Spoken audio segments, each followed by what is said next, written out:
Hey everyone, welcome to the Community Water Network podcast. I'm Alex. And I'm Sam. Today we're digging into the March 2026 newsletter. In this episode, we will be focusing on World Water Day, youth water testing, nitrates, algal blooms, and how anyone listening can get involved. Let's start with the opening claim of the Community Water Network. Providing proper education to communities can have the biggest impact. I love the spirit, but is it really the biggest? Yeah, if people don't understand how runoff or nutrients work, they can't prevent problems before they start. Take the time to explain the effects when someone doesn't get it. That's upstream problem solving. Fair, and they connect education to action. Measuring nutrients properly, monitoring weather to avoid washout into waterways, those are specific preventative moves. And practical. The Community Water Network, or CWN, literally trains folks and gives out free water testing kits, such as the Welcome Middle School STEM event that took place on March 26th. Yeah, I noticed that too. CWN and youth programs brought hands-on learning, allowing students to learn about turbidity, temperature, pH, and phosphate testing. That's a perfect example of education translating into skills. Right? Turbidity for clarity in sediments, temperature because it influences aquatic life, pH for the chemical balance, and phosphates flagging potential nutrient pollution. Honestly, when students see those numbers themselves, it clicks. Water quality isn't abstract. And they didn't stop there. The rain garden in a bottle activity, plastic bottles with layers of clay, soil, rocks, plus Bermuda grass seed. It models how rain gardens absorb stormwater, filter pollutants, and reduce runoff. Which directly ties to the overall point about preventing nutrients from washing into rivers and streams in the first place.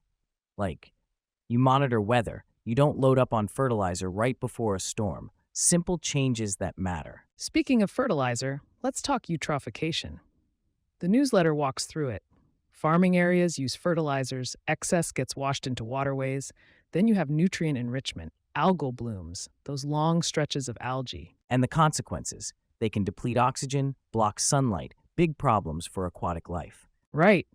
Blooms can produce large amounts of carbon dioxide that become toxic and harmful. I want to flag that as a mechanism we should be careful about.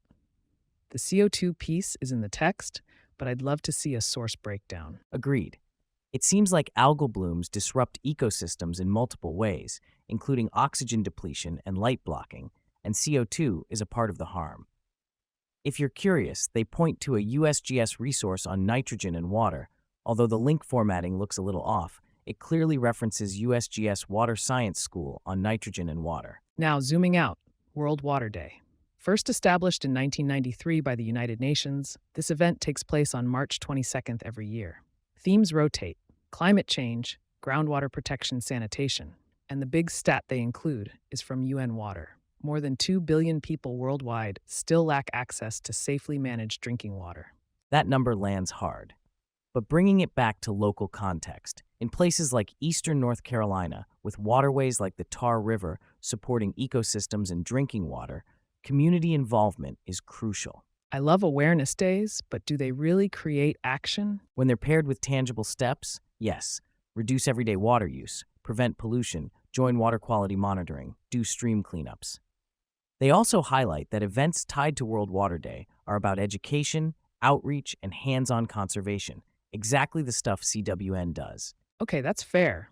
Awareness as a gateway, not an endpoint. And CWN's model turns it into data. They say as more people join, they're gathering valuable real-time data about the Tar-Pamlico watershed. Every sample helps paint a clearer picture and gives the community a voice through science. I love that line, a voice through science. Plus, they mention an interactive community data map where people can look closer at what members are doing. That transparency builds trust and motivation. And it's not just existing volunteers.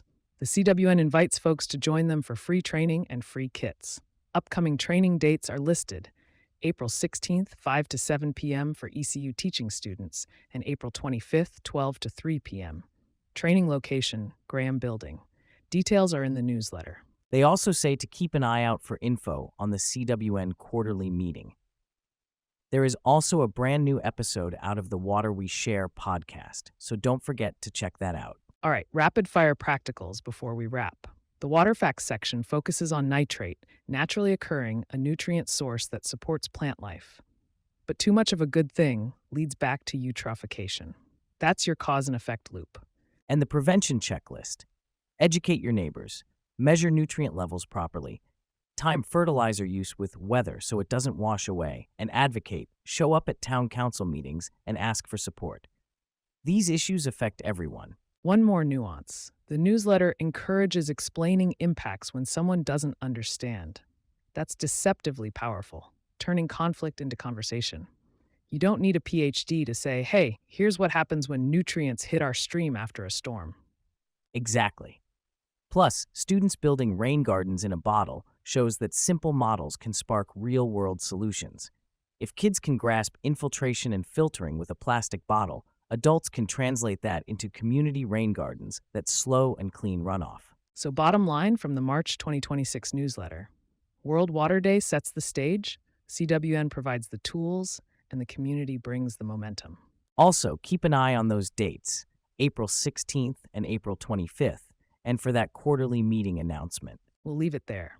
If anything we flagged, like the algal bloom CO2 note, piqued your curiosity, check the newsletter's references, including the USGS nitrogen and water resource they mention. This has been the Community Water Network podcast. I'm Sam. I'm Alex. Thanks for listening, and go turn knowledge into action right where you live. Thank you for listening to the podcast, and have a great day.